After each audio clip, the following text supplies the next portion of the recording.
First of all, I'd like to give Dawn a shout out for correctly pronouncing my first name. Y'all see that first name over there? My mama did that to me so that no one could ever get it right the first time. My name is Jawad Johnson. I work as the manager of statewide jury programs in the state of New Jersey, overseeing jury services in my state. And I'm very happy to be here today working with you all with respect to public relations. And I'm going to turn it over to my esteemed co-faculty to introduce himself.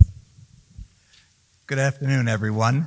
I always wondered what a faithful remnant looked like, and now I know because we're the only ones standing between you and a social event tonight. So thank you for being here and spending some time with us as we talk about this topic. My name's Kevin Bowling. I'm a recently retired court administrator from Western Michigan, from Ottawa County. I've spent 45 years in the law and courts business and have been active with NACM since it started in 1985. So we may go back and you'll see that's probably why I get the historical section of this material. So we'll be talking some more very shortly. So this course is really designed to improve internal and external communications within our courts. We know that our courts interact and engage with the public in a variety of different ways. And this informative interactive session is really going to be the heart of the public relations material that NACM Core is providing. It's part of the Core Champion Achievement Program. And as Dawn so eloquently described earlier, it is part of the 13 competencies for the specific topics with respect to the 3 different areas of vision, principle, and practice. Public relations falls under the practice session, and it is part of what you see the purpose here: strengthening court professionals, improving your exposure to core, and then there is a recognition of attendance through certificates and a certification of your work. There are several certificates for the Core Champion program. This course will fulfill one requirement for the competency, and in order to attain full credit, you'll need to complete the structured response. It can be found in the app or by emailing the core email address and requesting a copy of that. After completion, you'll receive an email advising you that it was approved. This is on the honor system, so folks that are here are going to be, attesting that they completed the entire course, and then you will be able to move forward with fulfilling the core competency. So how do you participate? Well, you're doing it now. You're going to view or attend a qualified session and then complete that structured response for each curriculum that you attend. Finally, there is an article, an application portion that you would be completing. You're going to be doing the review the work group members, will be doing the review to review an article that you will create and determine your eligibility for the Core Champion Achievement Award. You have an opportunity to have your article also published in NACM's Court Express, and you can be awarded for your work and formally recognized at the annual conference. Kevin, was there anything to that I missed or you wanted to add before I turn it over to you to start us with our first section? Ready to go. All right. And as long as they say it's okay for the live stream and for welcome to the live stream audience, I don't do podiums so well, so sometimes I just have to wander a little bit as long as I have the remote. So, one of the things that you've all seen, I think, because many of you have been involved in different core segment or core classes already, is that you've got a curriculum that is available on the core website.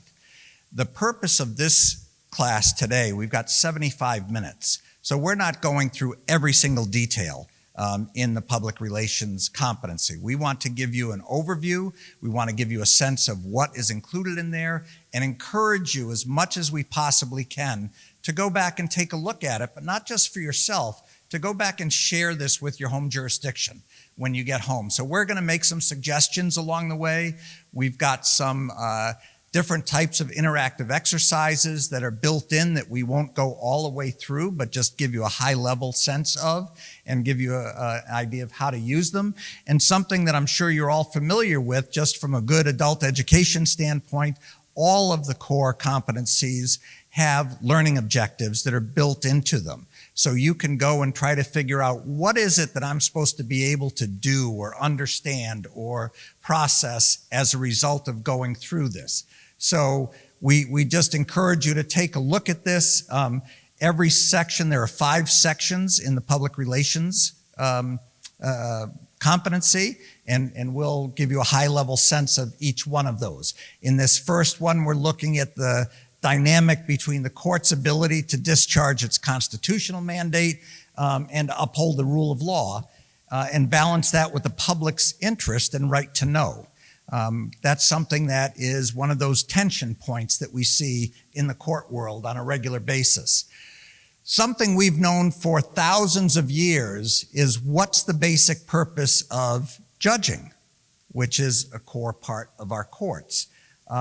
Socrates was quoted as saying 4 things belong to a judge: to hear courteously, to answer wisely, to consider soberly, and to decide impartially.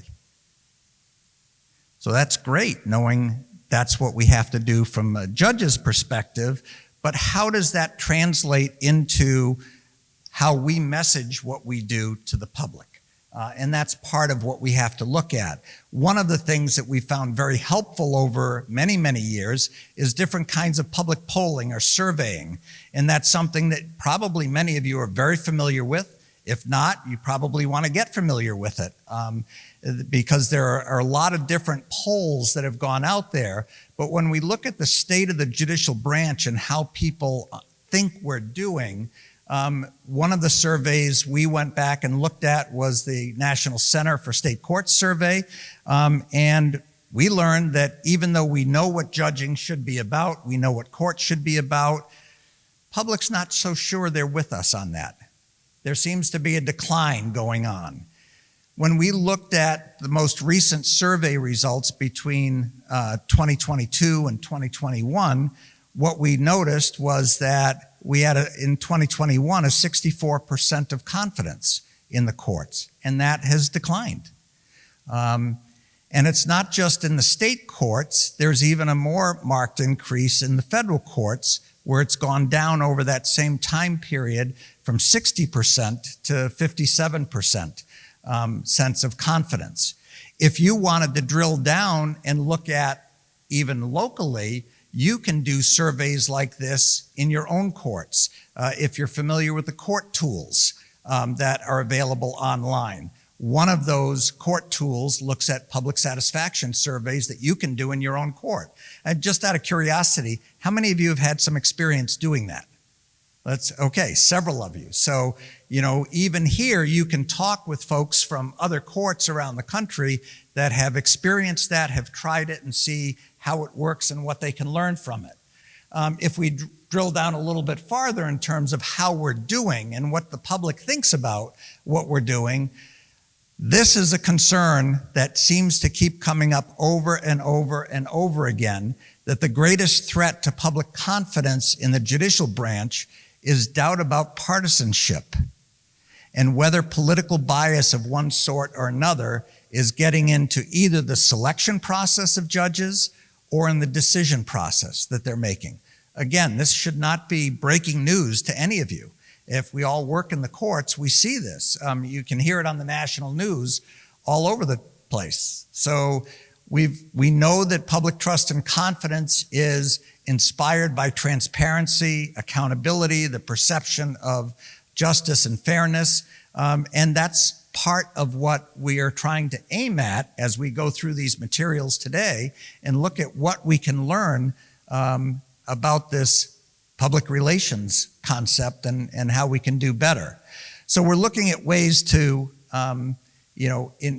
take that wide gap that we're seeing in survey results and narrow it a little bit and figure out how we can improve not only the overall numbers that we're seeing coming out of some of these surveys, but peeling off from the work that NACM is doing on DEI, and we look at different variations between racial groups and socioeconomic groups and others in terms of their confidence in the courts. Part of this state court survey also showed that there's a widening gap between the perceptions of whites and minorities. So that's something that we have to take a look at. We also learned things like there's a lot of support for courts to do more with behavioral health, and that understanding that I mentioned already is that the judicial branch is tasked with administering justice in fair and impartial manner. So those are some things about how we're doing as we go forward. And as you think about this in the survey results, one thing I forgot to mention as I started off, that I wanted to give a shout out to several people that actually did this work that you're seeing on the screen right now. And the lady who introduced us in the green dress in the back was our esteemed leader, Dawn Palermo from Louisiana. She was part of the revision committee.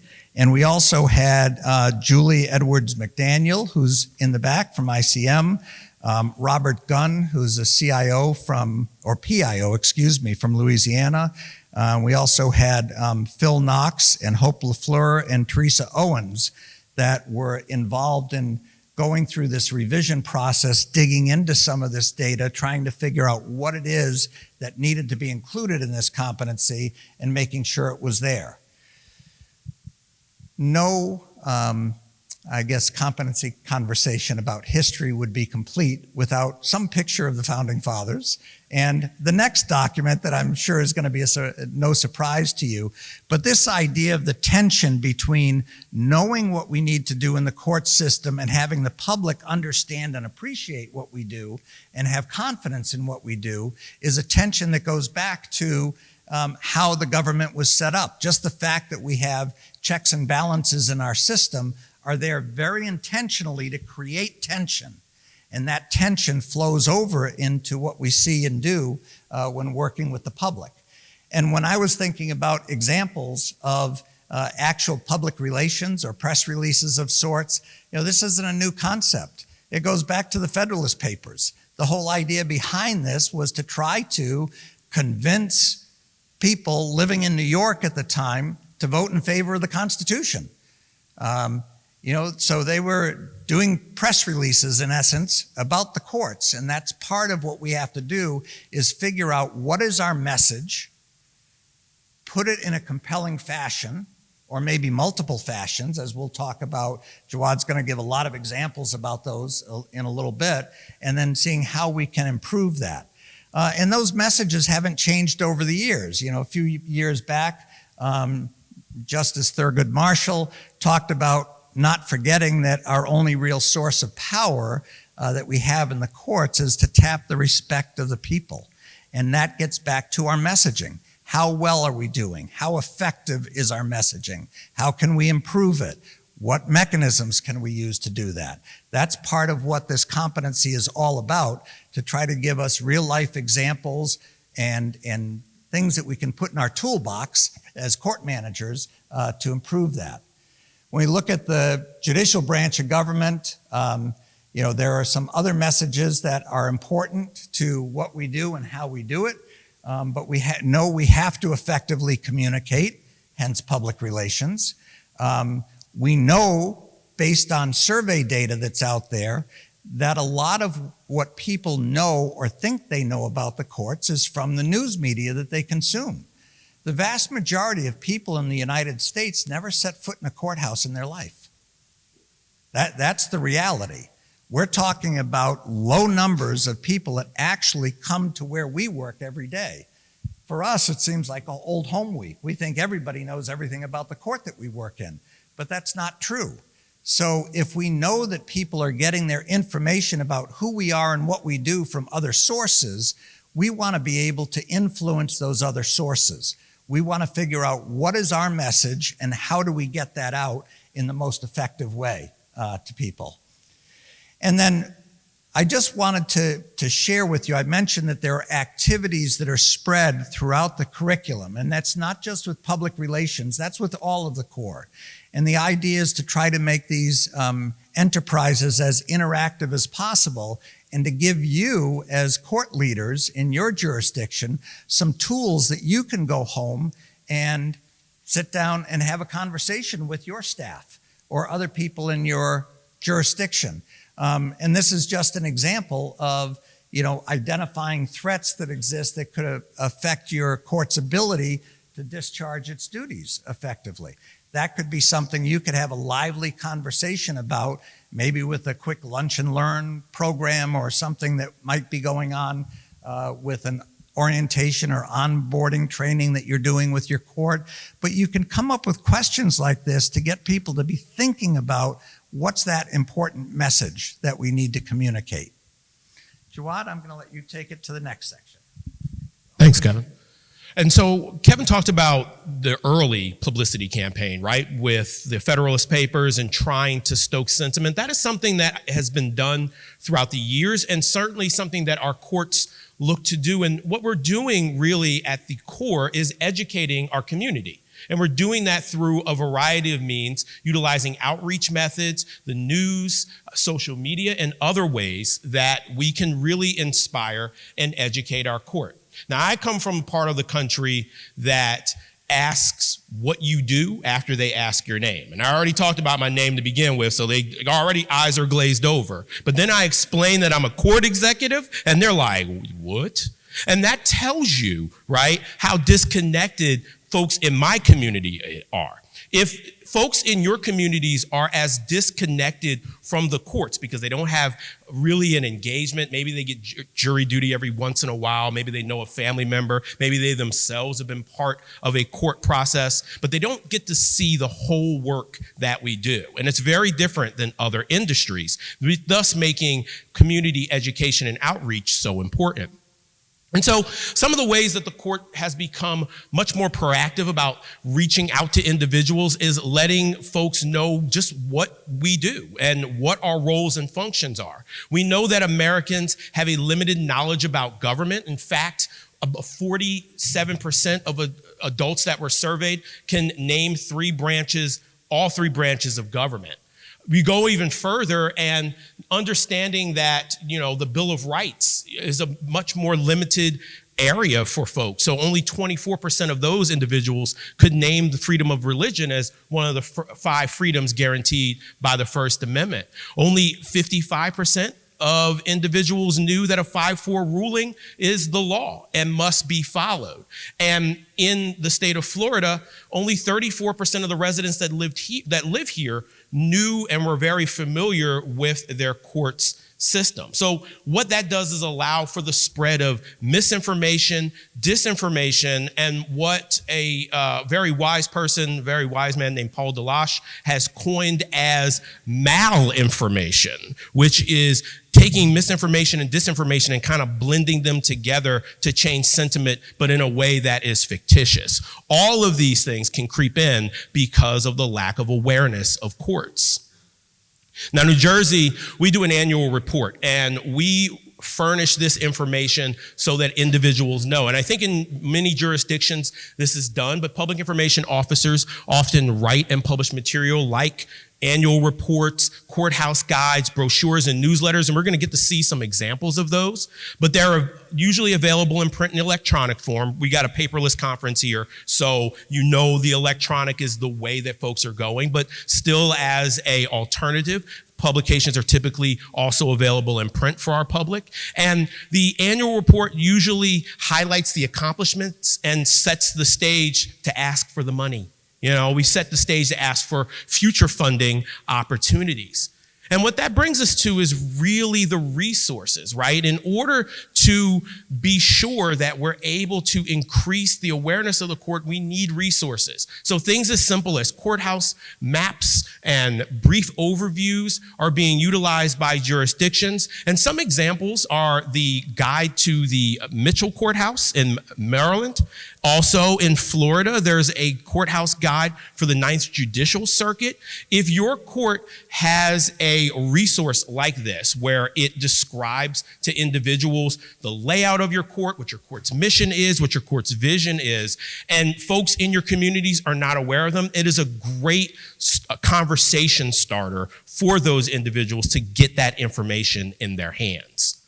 Another way to do this is to provide brochures. And some of the brochures can not only be informational about the mission, but they can actually be actionable, talking about, how to do things, about filing court process, what your jury service will look like, and some examples from Sacramento, California, and Maricopa, Arizona, exist as well as brochures that give individuals that ability to know just exactly what the courts can do in their interest. Here is another example of a digital newsletter, and newsletters can be geared towards internal and external audiences. New Jersey publishes a LinkedIn newsletter, so we actually leverage the LinkedIn platform to create and publish a newsletter, and that newsletter is also just like Maryland's quarterly newsletter, produced by our Public Information Office. And it's distributed to widely court employees, other legislators, other government agencies. But what it does is it allows for us to educate our readers about what the court system can do, and it highlights our accomplishments.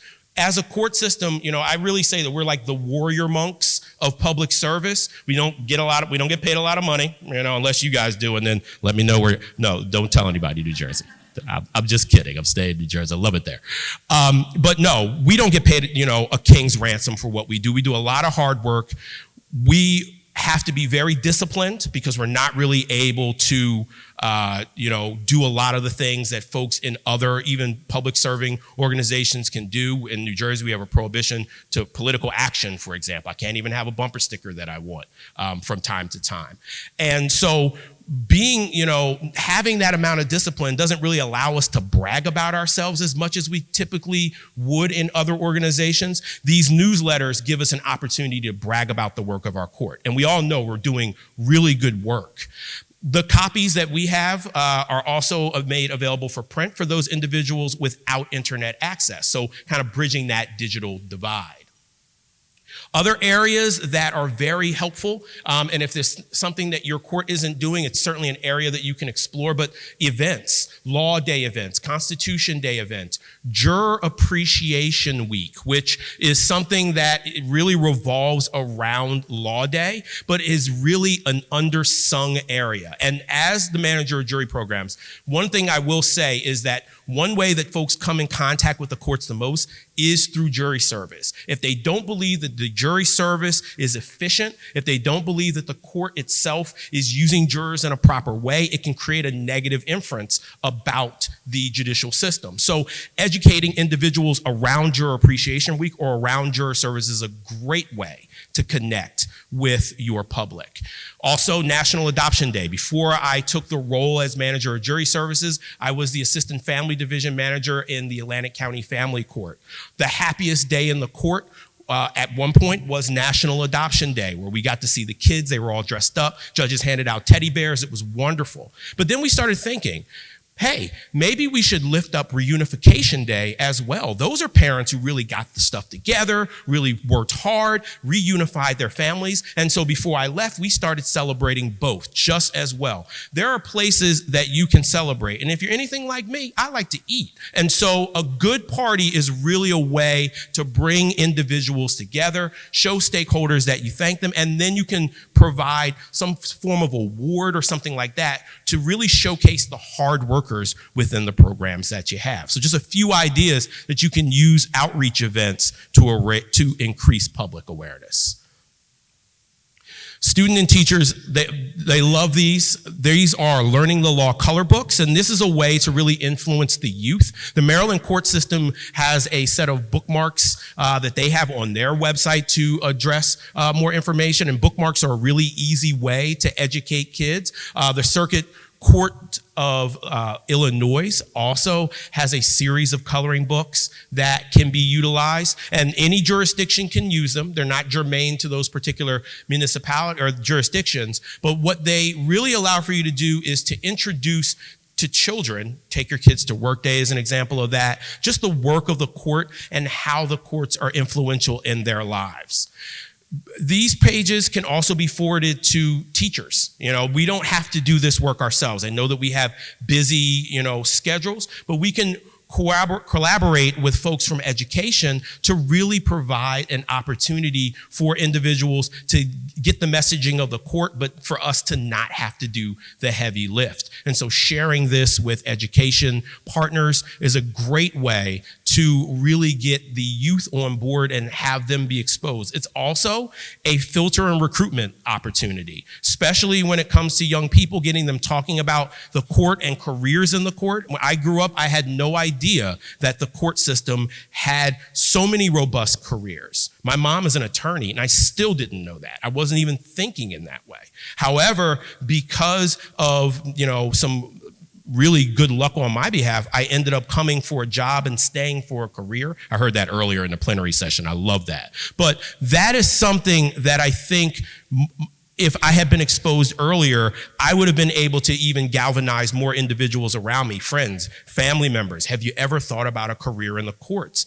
We know that we need to have succession planning. Succession planning can start very early with just advising young folks about the role of the court through fun things like coloring books. And as you can see, this gets these folks smiling. For the older individuals, for your 15 and 16-year-olds, I have a 16-year-old at home. I know that they can be quite fickle. Having career days and opportunities for them to do things, mock trial, mock jury. We actually, for Take Your Kids to Work Day, had a mock jury service where kids sat on a jury and deliberated about the Taylor Swift Ticketmaster incident. Bringing something topical right into their world, but really, having them do the process and practice of jury service. They walked away from it believing, and it was really well put together by our law clerks, but they walked away from it, the children did, believing that the jury can be impactful.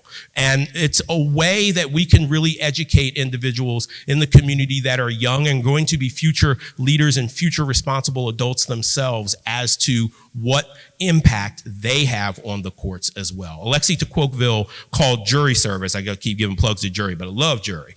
Alexi Tocqueville called jury the elementary school, the education school of the public, and thought that that was the real difference maker in American democracy. If that is the truth, then that means our children need to learn about our court system, jury service included, in a way to really make sure that we have a thriving future in our democracy.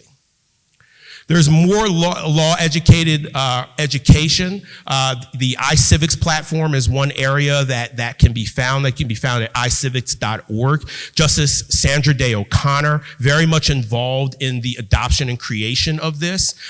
There's also Street Law, which offers sample lesson plans for youth in the courts at no cost. So when Kevin and I are talking to you about public relations and reaching out, there are a lot of low-cost and no-cost strategies that your courts can apply that can really go a long way to creating more conversation about the work and the business of the court. Some outreach in other areas, building relationships with other government officials, which, can have its ups and downs at times. I'm really waiting for our Department of Motor Vehicles to send over information of our source list, patiently waiting. But here's an area where, you can build financial and political support for the court operations. And of course, the target area, you have to understand where it is, but in some states do have centralized models for their outreach. The Florida Office of Community and Intergovernmental Relations, for an example, utilizes their efforts as a liaison for the courts. Coordinating councils like multidisciplinary teams are very effective in helping really work through some of those societal concerns and issues. Kevin talked about earlier the majority of individuals believing the courts have a role in helping with behavioral health and behavioral modalities. Well, a lot of times the courts have to stay above the fray. In my court, in the family court, we had a multidisciplinary team that really worked with youth who were the victims of juvenile human trafficking. The Atlantic County has Atlantic City. Atlantic City has the courthouse, the casinos, and in the casinos, there is a high human trafficking element. One of those elements that we were trying to root out is, making sure that individuals were not being re-victimized through, no other action at all, because all they were doing were being in an area where solicitation was high traffic of solicitation. And so what we did was we created a multidisciplinary team that included our child welfare individuals, and we had a judge coordinate those efforts for court-involved youth who were also victims of commercial human trafficking. For whatever it needs to be, though, landlord-tenant is another area where tenancy falls in. In municipal court, there are other areas and room for multidisciplinary team. But what multidisciplinary teams do and coordinating councils allow you to do is bring other individuals into the fold to allow them to have skin in the game. And so, in part, with that as well is speaking at events, and certainly speakers bureaus are a great way to get your message across, and being able to reach out to individuals through conversation and being able to inform, similar to the way that Kevin and I are doing now. Certainly talking about a topic and having a forum at an event is really well placed, especially if it's on point and on target with a priority or goal or a need your court has. If your court has a high level of delinquency, then maybe having a conversation with a group of educators or a group of school resource officers might be very helpful in educating them to some diversionary tactics and programs that a program can use in order to ensure that those youth are not caught up in our system. When visitors come to the courthouse, we also like to leverage technology, but we also can use just some analog methods as well. Self-help centers, kiosks, videos, and bilingual help certainly can help visitors understand access to the court system. Appropriate signage and having clear and understandable websites is a real way that you can improve the engagement. And that is, through Court Tools 1 and court user surveys, you can really see how well you're doing with your website. Also having some focus groups. New Jersey had a well-renowned and award-winning website, and much to our chagrin, once we did a court user survey, we found that only 60% of our respondents thought that website was helpful. So we had to do a redesign. And so not just taking internal feedback, but also having external feedback is really a way to improve your interactions with the public. And finally, having that exit survey and creating even a secret shopper program to have individuals come in and review and see how we're doing with our customer service in person, by phone. The director of the court once called me when I was manning the phones in jury, when I was a jury manager. I picked up the phone with my conventional approach. Jawad Johnson speaking, jury management, Jawad speaking, how can I help you? And that went over very well. So having those secret shoppers, making sure that all of the staff is really answering the phone the best way, that they're interacting the best way, may be an area that you can use to also improve the interaction with court visitors. And as Kevin talked about, there is the ability here to brainstorm and a publicity campaign. And what we want you to do is be able to take, some of the concepts that we introduced so far and really brainstorm that campaign. Now, we're not going to do that now because of in interest of time, but where you want to start is with the history of your court system in your jurisdiction and move through to what is available out there before you begin a publicity campaign. And so I'm going to turn things over to Kevin, who's going to bring us through our next session. Thank you, Jawad. As you could probably tell, Jawad and I have a certain amount of interest and passion in this topic. We like talking about it. We think it's important for the courts. We think the message is important. But I can tell just watching some of the faces and reactions in the room that either some of you are in your after lunch slump or you're still skeptical about this. And you're thinking, why should we have to message? We're the courts. You know, people ought to know what we do. We shouldn't have to worry about any of that stuff. So you might like, if you fall into that camp, you might like this next section because it's sort of got a subtitle of the courts giveth and the courts taketh away. Because there is a balancing act that goes on when we start looking at the fact that we want to message, we want to be out in front of folks, we want to be accessible, we want to be transparent, but the reality is there are limitations on public access to what we do in the courts. And any of us that have been in the courts long enough have realized that there can be some real problems with not being thoughtful about how much you share, when you share, how you're going to go about that. So this next section in the competency deals a little bit with those guardrails that we have to have on our sharing. It's sort of like you had mentioned teenagers earlier. I don't know what it was like. Maybe it's not teenagers anymore. Maybe now it's like third or fourth grade where kids are getting more into social media and you think, don't share that. Don't go too far. Think about where that information is going. Think about who you're talking to. Well, in some ways, it's the same way in the courts, and it's not something new. It goes way back to when we look at this legal framework, and then we're going to talk about some case frameworks. I'm not going to try to get you through a legal course or anything here, but it's important to think about the fact that even in our Bill of Rights, we've got some amendments, the First Amendment and the Sixth Amendment in particular, that conflict at times in terms of what do we do in the courts. You know, in the First Amendment, we've got these freedoms that are out there, including the freedom of speech, the freedom of the press. The press want to know what we're doing. How are we spending public resources? How are we taking care of concerns in our community? We've also got the Sixth Amendment that gives a lot of the people on the criminal side that are coming into our courts certain rights. And if that giving out of information starts to infringe on people's legal rights, then we've got to figure out where do we draw that line. And sometimes it's important for us to know what some decisions are or rules are in our own jurisdictions or nationally with that kind of a framework.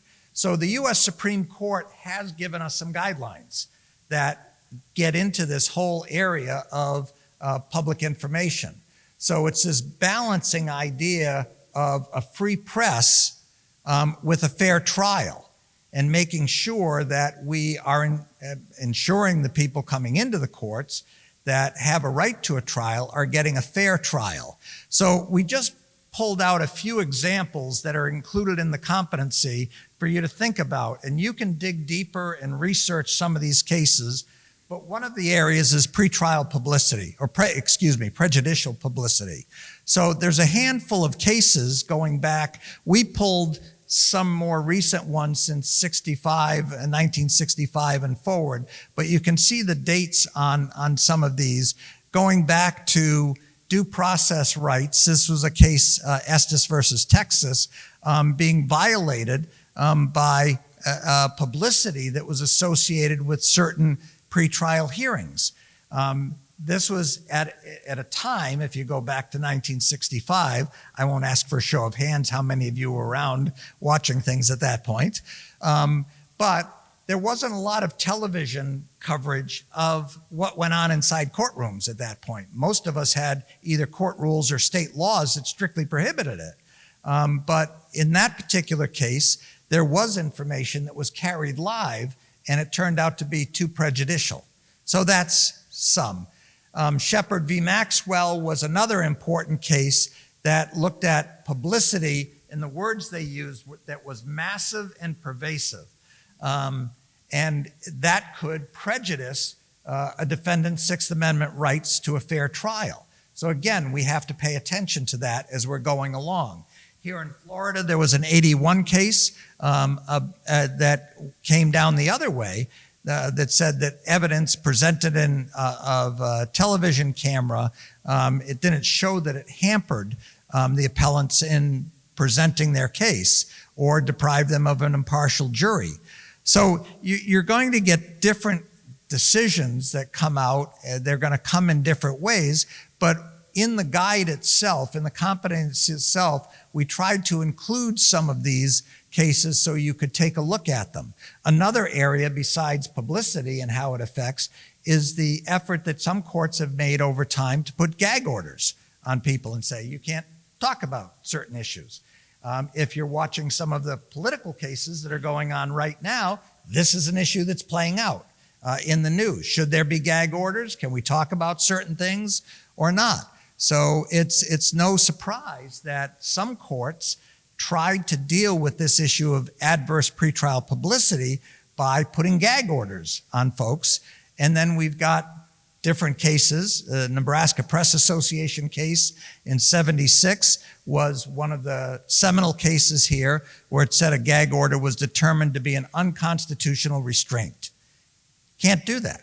So it's a question, is it appropriate in a case you're dealing with or not?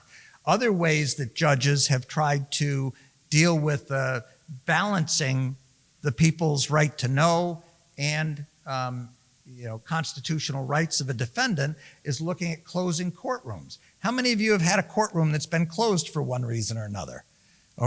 Okay, several of you. I remember one huge battle we had in my court where it was over in a civil case. It wasn't a criminal case, but it was an auto manufacturer in Michigan where I'm living. And, in that case, it was a trade secrets concern where they wanted to make sure that their proprietary information wouldn't become public in any way and give some competitor unfair advantage. So question becomes, when can you close a courtroom? When can you not close a courtroom? And there's a series of cases that are summarized in the competency that you can go in and take a look at and see what it says about gag orders. And there are quite a few that have come out, as you can see. We tried to take them over a period of time and get some of the more recent cases as well, but they're being decided all the time. Another thing that we have to think about when we're thinking about how do we get this balance between being transparent, giving good information, and protecting rights. And there are certain ethical frameworks that come into play as well. Many of you, I see Peter here. Peter's been historically, with Carl and others in our ethics committee, looking at ethical issues that have come up and trying to report on those for NACM members. Some of those things, we have to look at the codes of conduct because they change from jurisdiction to jurisdiction. But federal and state court judges mostly have some kind of judicial code of conduct. Many of them are based on the ABA model code that's out there. Right now, we've got a very active debate going on about codes of conduct because we have them for federal and for state court judges, but lo and behold, we don't have them for Supreme Court justices. And that's a hot button topic right now when you think about it. So, and oftentimes in the language in these judicial codes of conduct, there are references to us as court employees and certain things we can or cannot do if we're doing them on behalf of the court or on behalf of the judge that we're working with.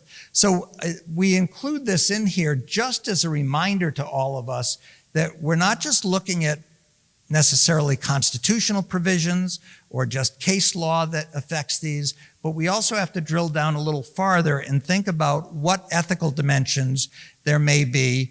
And just as an example, 2.10 of the Code of Judicial Conduct, the ABA Model Code, talks about statements, judicial statements on pending or impending cases.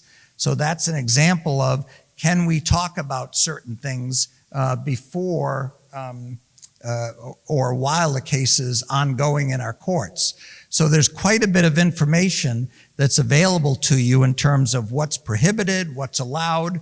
And one of the things that you might want to think about, and maybe some of you are already doing it, but if you know that you've got a case with a certain level of notoriety that's coming up, something that the press or the community is going to be particularly interested in or concerned about, maybe before that case gets too far down the road after filing, sit down with your staff or sit down with the judge who's been assigned to the case and figure out, what's your media plan going to be? What's that going to look like? How are you going to deal with these questions that come up? Are you going to share information about the case? Are you not? And it may not just be court staff and the judge. There are many courts around the country where you also have elected clerks of court that have some responsibility for the records in the cases. You need to bring them into the conversation as well and think, how are you going to make these decisions about what information is going to be shared or what information is not going to be shared? I'd mentioned earlier, thanks to the work of NACM and the NACM board putting this out, you've got our model code of conduct. I know in our state in Michigan, we started with the NACM code and went from there and developed rather than having a model code, actually developing a code of conduct that was promulgated by our Supreme Court for all court employees in the state. But if you're not familiar with it, in your materials, you've got the link that will take you there, and you can take a look at that. When we think about the court's role in public relations, Jawad and I decided to drill down one step farther and not only look at sort of the legal aspects and ethical implications, but the fact that we have some pretty powerful organizations in the United States, not the least of which is CCJ and COSCA. And if you're not familiar with CCJ and COSCA, it's the Conference of Chief Justices and the Conference of State Court Administrators.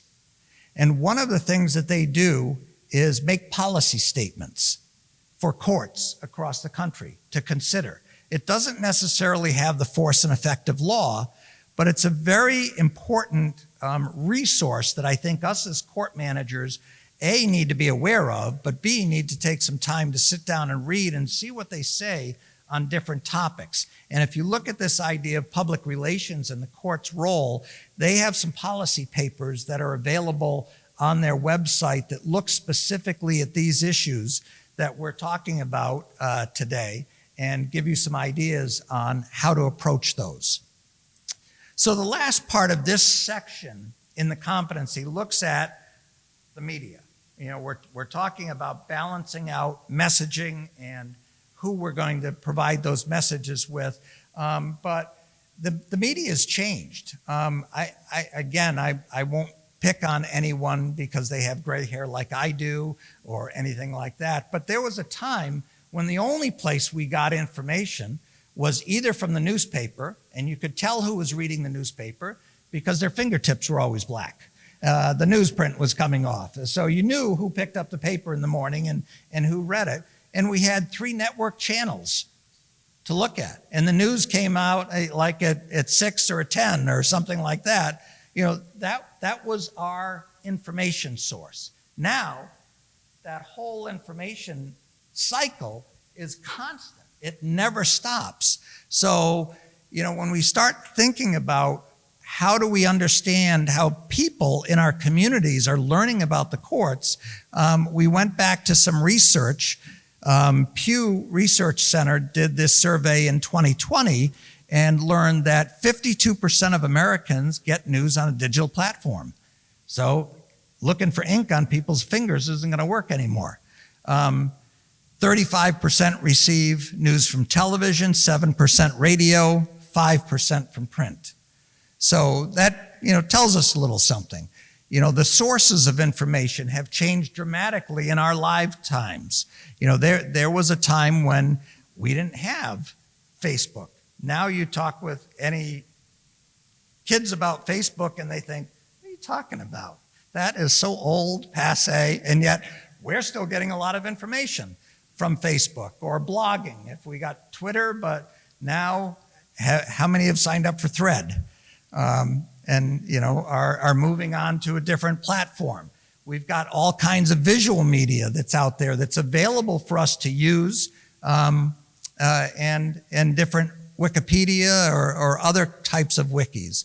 So there's lots of information, and what we tried to do in this competency as it was being revised was to provide you with some specific details. So there are certain people that we may try to communicate with that are that want numbers, that want hard statistics. How many people use these sources?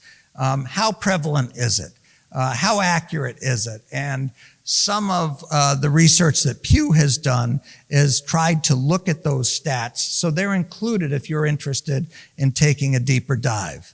And with that, I'm going to turn things back over to Jawad to talk about some more tools and tips. Thanks, Kevin. So we're going to get ready to just talk about how to really work with the media. And just by show of hands, how many folks have had to engage or interact with someone from the media in the past? Those hands, lucky you all. The interactions with the media should be friendly and they should be open. And certainly it starts with building relationships. It's just like interacting with stakeholders. There's been a lot of folks who had their hands up there, but if you've never worked with the media before, it is often like building a relationship with a stakeholder. It has to start with an open and transparent dialogue. And what it can do is it can really pre-butt for you negativity in news stories. And it can lead to positive coverage and fact checking. Good relationships, they go a long way. And every court, as Kevin said, should have a media plan, should have an action plan if you have not only just a high profile case, but for all cases, because you never know which case is going to become high profile in its life cycle. Being able to establish that relationship with the media also means understanding the journalist's needs, understanding their deadlines, what type of story they're looking for, and also reshaping those needs. Now, that might not be you. That might be your public information officer, but you should work with your public information officer to let that individual know how quickly you can generate information. We had a journalist, send us an email at 12:30 and say, I want all the jury demographics in New Jersey, and I have a 4:00 deadline, so you need to get over to me as quickly as possible. I reached out to our public information officer and was like, there's no way we can get this done by 4:00. Tell him that we've received his request. Tell him that this is the information that we have on the surface, and please provide this wraparound time from where we're going to be able to provide the rest of the information. The journalist is very appreciative of that. Often the push and pull, as Kevin talked about, between the media and the courts is really trying to make sure that the media doesn't try to lead the train, that we're the ones as the court that are in charge of making sure when and how the information is disseminated. And every time that the media reaches out to us, it's a chance for us to educate our public. So, I know that, folks that I've worked with in the past, the media calls to get tight and they get concerned. I want to say the wrong thing. And certainly that's a natural and normal response. But we should also get excited a little bit because now we get to tell our story. Now we get to brag about ourselves. And in doing that, we want to make sure that we are conveying messages in a plain spoken type of way. So the Fleisch readability scale is a scale that promotes individuals being able to read between a 4th and a 6th grade level. We should also be trying to have that conversation within, spoken word as well. And so we need to make sure that our phrases can connect with individuals in the public. Using the term fair and impartial, for example, really connects and conveys what the mission of the court is and allows individuals to connect with our mission a lot more clearly. When we're doing press releases, obviously you want that readability level that I talked about, but you also want to make sure that we're transmitting as much information as we possibly can to the media. Press releases are a really effective way of letting the media know when we have priorities, what those priorities are, and how the media can help us spread the news and the good word of our priorities. It also can be a place where we discuss some of those high-profile cases, so getting information out before it's asked, or making high-level public announcements. When I took my position, I got a media press release. I felt so proud. It's like, Mama, I made it. And that is something that you can do in order to let folks know about new roles. Also, though, court closures and any type of scams. Especially in the jury world, you get a lot of jury scams that exist. And so being able to reach out to the media and let folks know, hey, if somebody calls and says, run to the Western Union and wire me $1,000 or we're going to arrest you for missing jury service, don't do that. That is an effective way that you can do that with a press release. And I'm not going to go over this slide, but this is in the material for you all to read through. This is a really great way for you to draft a release. It's also a great way to draft any memo that you might do as well for internal or external review. But being able to follow these guidelines will be really helpful. And I see folks taking their cameras out to take pictures, so I'll pause here for a minute so that you can get a good shot. But know that, really what you want to do is, one of the clear and most prevalent ways that you want to frame any of your writing is being able to keep that short and simple, that smart brevity that the director of the New Jersey courts loves so much, being able to communicate a point almost in an elevator speech type of pattern. One more picture. I think she got it. All right. Another way that we can really help get our message across is crafting letters to the editor, right? Being able to put out our opinion. Now, typically these come from a high level, and this they usually stay away from factual information about cases and opinions about cases. Instead, it just provides you a bit ability to give a framework that will let you talk about how decisions are generally made and how those decisions affect the public. The op-ed itself can also talk about things like budget or funding. I don't know if you've all heard this, but in New Jersey, we're experiencing a judges crisis. The judges crisis is because our judges are appointed, not elected. Once upon a time, I was a court, y'all had the court nerd signs. I was a court snob, thinking that elected judges were not as well as, appointed judges. They somehow, appointed judges remained above the fray until we didn't have judges in Hudson or in Salem, County and Gloucester County, and now we're having a difficult time getting folks on the bench. We had to do a press release and we had to do a letter to the editor about that. And it actually came from our Chief Justice of the Supreme Court, letting folks know where the difficulties are and allowing individuals to be educated about the process, that the political process that leads to our judges being placed on the bench. Any type of special statements of that, nature may be well done in a letter to the editor. Press conferences also, so if you have a very important issue, you can really do well with arranging a press conference. But a word of caution, press conferences should only be undertaken for significant news items. If the item can be communicated via a press release, it's probably better because you want to be able to, when you're talking about anything, take questions for them. If you're going to have a press conference, the press is there. You got to be able to have a question and answer dialogue. And so anything that a court does not want to have be openly discussed would be better off in a press release and then maybe a letter to the editor from there. But press conferences can be used, especially in the form of high-profile cases. The Young Thug case, for example, has taken 6 months and 2,000 juror attempts and still has not got seated a jury yet in Georgia. And so that might need a press conference to explain what's going on there. When you interact with the media, there's only one rule to know. I'm going to bring it right there. Know exactly what off the record means. When they hit that record button, it's on the record. Make sure that if you're on background, it's on background. Typically, this is a concern of a public information officer, but you should know that when you're interacting with the media, you should always presume that you are on the record. The next few slides I'm going to do kind of shifts topic, and so I just want to preface it. We're going to take a look at some examples of social media that Kevin talked about earlier. So we've got the Florida Courts Twitter page. It is very well organized, and as you can see at the bottom, it provides some insight into court closures, as we talked about earlier. Clark County, Nevada has a Facebook page. As my kids would say, Facebook is kind of mid at this point for the younger folks, but folks are still using it. And as you can see as well, it's a great place to convey information. Our Facebook page does a lot also to publicize different events that we're doing with the courts. And the children, the young kids might not be on it as much, but certainly folks in the, millennial, Generation X and baby boom generation are still using Facebook in a prevalent way, and this is a great place where you can share information. The DC Courts has a YouTube page, and New Jersey Courts as well utilizes our YouTube page. And this is a great place where you can put up shorts, where you can put up any type of broadcast. I actually hosted a program called Meet the Court when I was in Atlantic County, where I was able to talk about a host of court actions and activities, even through court and judiciary careers. And it's a great place where folks can get to know the individuals in your courts a lot better.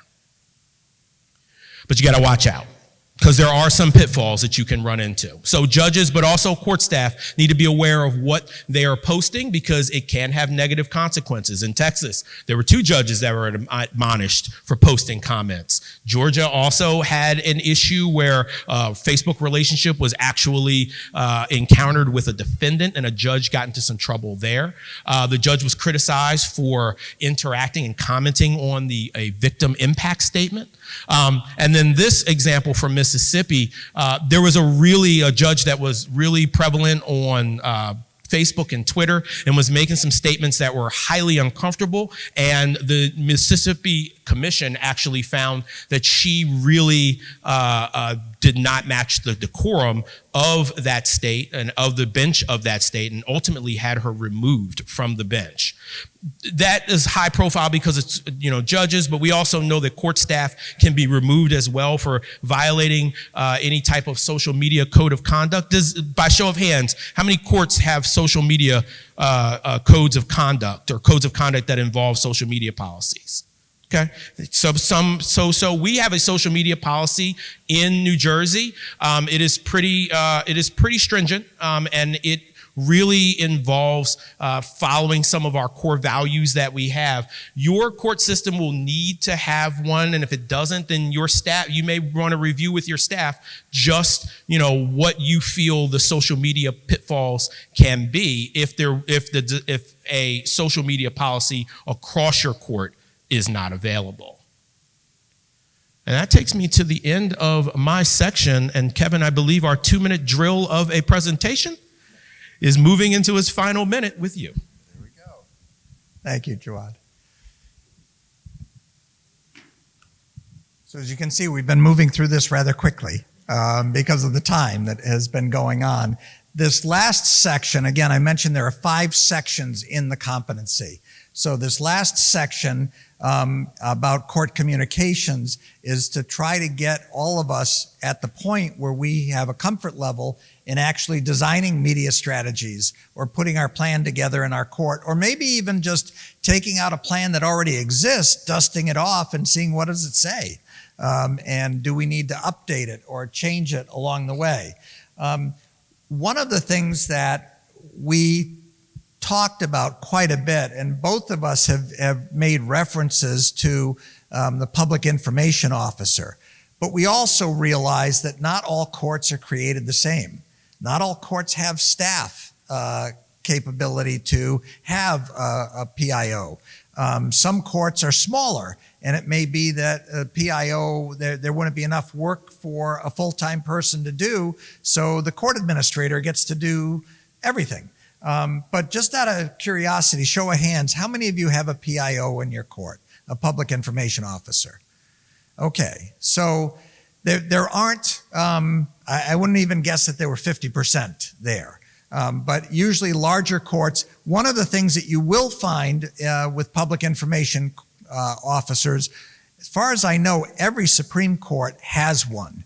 And oftentimes they can be a good resource if you don't have one at the trial court level, just to get some advice or suggestions on how to handle different situations.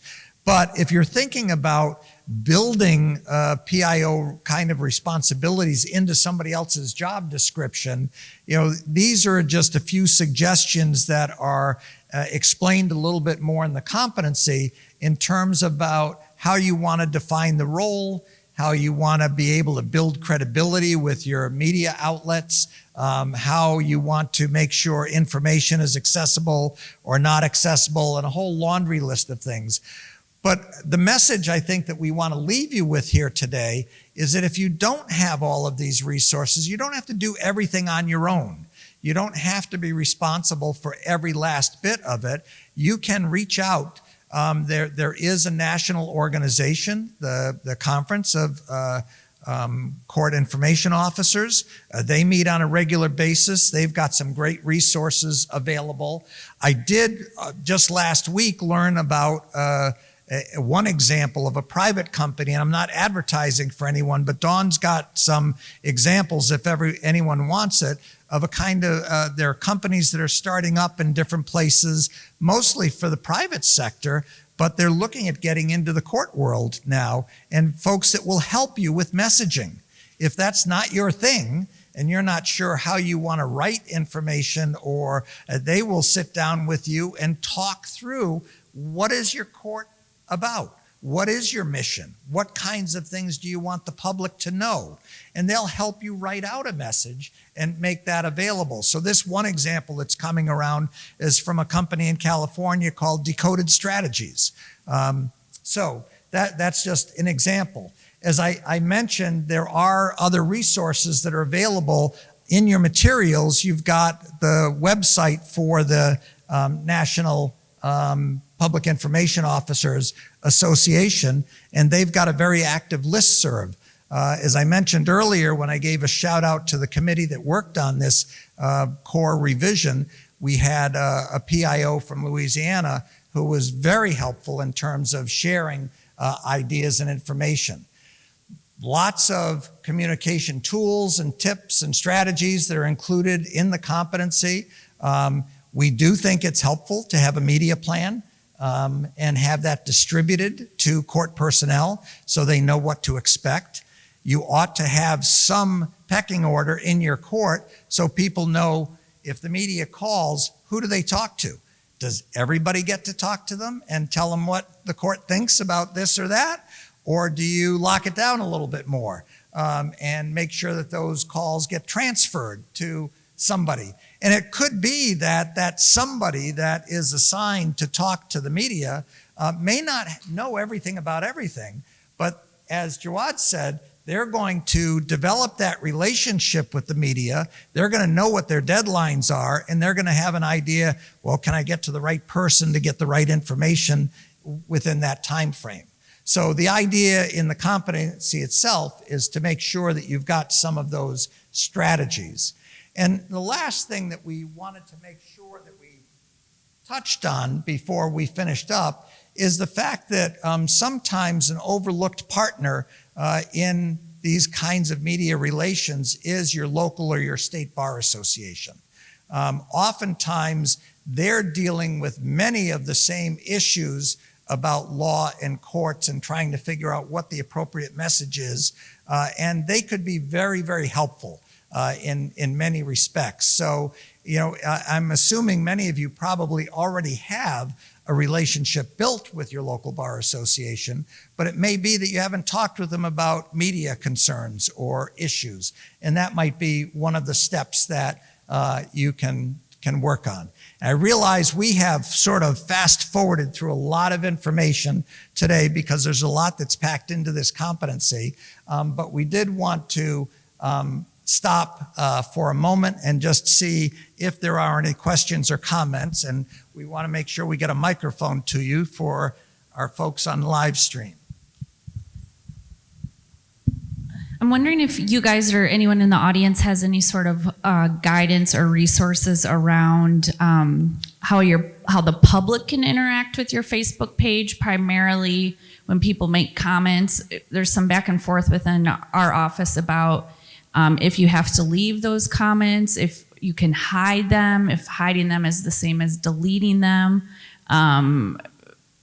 Because I agree we need to invite the public to interact and educate them, but then we're also inviting people to say what they want to say, right? And you don't want to turn off all comments because some things are, celebrating staff or something like that. That's a great point. And one of the things that, I think a lot of folks that probably have media accounts know that you can shut those feeds off.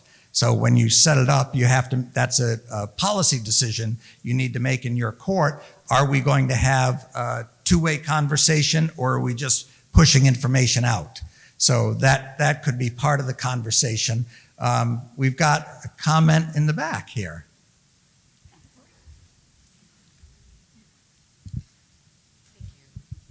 I used to moderate a social media, a Facebook page, and I don't know if the setting still exists, but you can cut on moderated comments where you see it and approve it.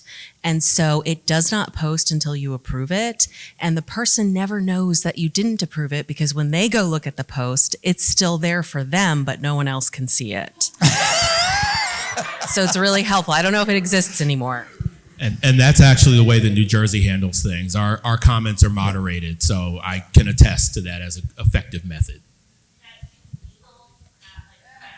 But that's really the question, is that preventing somebody's ability to comment when you delete something or hide it or moderate it? I don't believe it does, because they still get to make the comment. And they still see it. And if it's appropriate, it can go out into the world. I have another question or comment. I'm wondering if you can quickly just speak about the role of creating a robust workforce development program and how it interacts with public relations, with the main concern being, if you call a frontline staff person, right, you might call two and get two different answers, and I think that does play a role here, so I'm wondering what your thoughts are on that. I think that's a fabulous question, first of all, and my hunch is, as I'm watching heads nod, many of us have experienced that at one time or another. In a session yesterday, there was a whole presentation on onboarding and what kind of experience people will have as they become a new part of the court. And that's part of it. In my mind, I think you have to lay that out as employees come in terms of what their role is with the media, and have a clearly identified, either a public information officer or somebody that you know is going to handle those kinds of questions. In my case, because we had several divisions in our court in different buildings, and we could get questions coming in from a lot of different places, there were certain folks on my leadership team that were identified as press contacts. But one of the things that we had for everybody that came in, everybody had a media list. So as calls came in or emails came in, letters came in, we would basically log in where those calls were coming from. That would get to whoever was identified as the media contact in that particular division, and ultimately they would all come to me. So I'd have an idea of what was going on, and it's just a matter of coordinating that and figuring out how much information different staff members are authorized to give. Where, again, it's not the idea of cutting people out or not responding to questions. It's just trying to figure out who's the right person in your organization that's got the right skill set to be able to analyze what the question is and what is legal or ethical or appropriate to share with the public.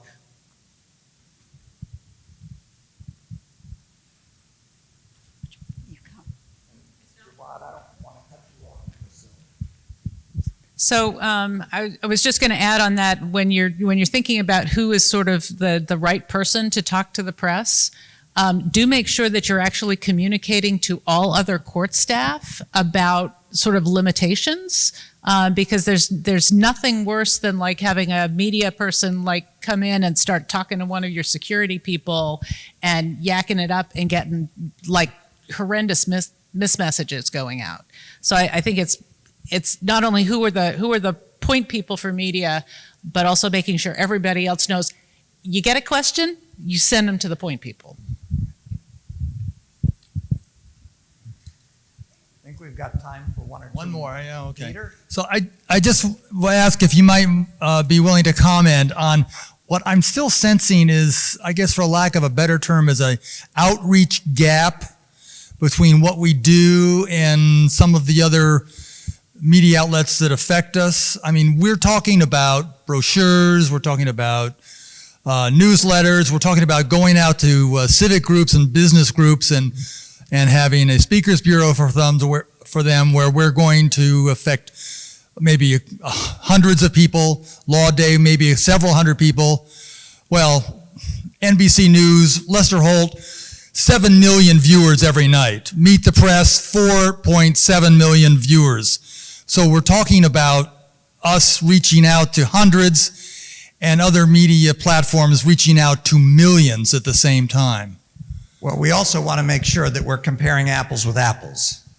So it may be that for an individual trial court in a small community, we're not looking for an audience of 4 million or 7 million or something. It may be that a national organization like NACM puts out a press release about what's going on in the courts to hit the millions if they wanted to do that. Or the National Center for State Courts picks up that ball and gets a message out.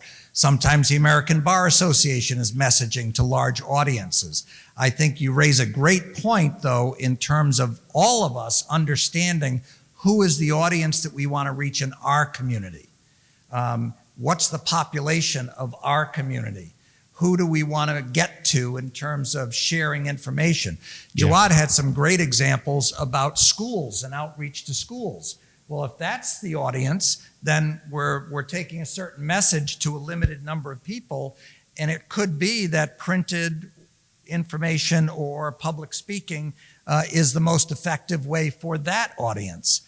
So I think we just have to tailor it to what we're trying to achieve in any given messaging campaign. Yeah, I also think that volume of contacts. So Lester Holt and them, you're right. They have a wide viewing audience, but they move from topic to topic. They'll bash the courts and then they'll move on next week. We get a chance to repair that every single day with our actions, our activities, and our outreach. And so if we're active in our communities, we can either show that the example that was shown on the national media, that's not us. That might be them, but that's not us. Or we recognize that we have this problem in our community that was covered by the national audience, and here's what we're doing to address it. I don't think that we'll ever be able to outspeak NBC, CBS, Fox, whoever it is. But what we will be able to do is have a more direct line to the concerns of our community. So I realize we're bumping up against our time. Thank you very, very much for taking the time to spend with us.